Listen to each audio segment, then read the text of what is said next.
India के इतिहास में ये सबसे खतरनाक प्लेन क्रैश हुआ है। चरखी दादरी के बाद ये दूसरा सबसे खतरनाक इंसिडेंट हुआ है, जिसमें 241 लोग मारे गए, जिसमें 169 इंडियंस थे, 59 ब्रिटिशर्स, 7 कैनेडियन और एक पुर्तगाली, जिसमें एक इंसान बच गए हैं, 11 है जिन्होंने सही समय पर कूदने की कोशिश की, बाकी कोई नहीं बचा है। इंडियन एविएशन इंडस्ट्री के इतिहास में ये सबसे खतरनाक इंसिडेंट हुआ है।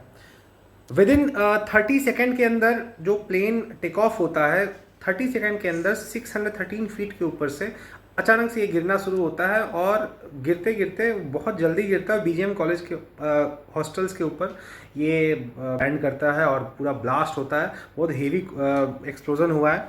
एक्सप्लोजन होने का कारण ये था कि ये फ्यूल से भरा हुआ था, फ्यूल चारों तरफ से भरा हुआ था। अब इसके पीछे एजेंसीज बैठेंगी, इन्वेस्टिगेशन होगा। ब्रिटिश के इंग्लैंड की भी बहुत सारी एजेंसी बैठेंगी, कनाडा की भी एजेंसी बैठेगी और इसके ऊपर बहुत डीप एनालिसिस होगा कि ये हुआ है तो हुआ कैसे है।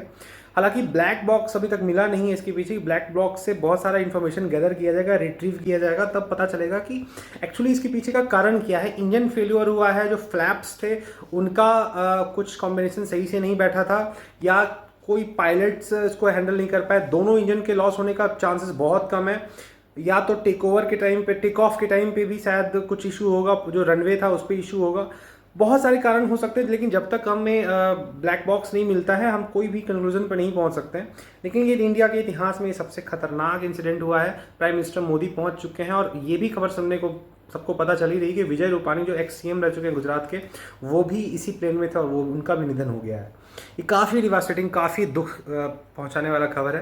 हालांकि कुछ इंटेलिजेंस रिपोर्ट, कहीं कहीं बात चल रहा है इस बात का भी कि इसमें टेररिज्म का भी कुछ लिंक हो सकता है। कुछ इंटेलिजेंस रिपोर्ट आ रहा था एविएशन इंडस्ट्री से। हाल ही में हमने टर्की को एविएशन के बहुत सारे सेक्टर से उनको हटाया था, तो मे भी कोई कॉन्स्पिरेसी थ्योरी बहुत सारी चल रही है इसके पीछे कि बहुत सारे लोगों का हाथ इसमें हो सकता है, या कि जब तक ये रिपोर्ट नहीं आएगा तब तक हम कुछ नहीं कह सकते हैं। ये क्वेश्चनेबल है बहुत सारे लोगों के लिए। जैसे एयर इंडिया है, बोइंग की कंपनी है, इंडियन गवर्नमेंट है, सब लोगों से ये क्वेश्चन करना चाहिए और बहुत अच्छे से इसके पीछे मीटिंग होना चाहिए कि फ्यूचर में प्लेन इंडस्ट्री में और एविएशन इंडस्ट्री में दोबारा से लोगों के ऊपर ये विश्वास जो है दोबारा हो पाए, गैदर हो पाए, और इस तरह का घटना दोबारा से ना हो। इंडिया को इस चीज़ के लिए वापस से रिपेयर करना पड़ेगा, अपने आप को रेडी करना पड़ेगा। लेकिन ये आज के समय में ना बहुत दुखी खबर, बहुत दुख कर देने वाला खबर है।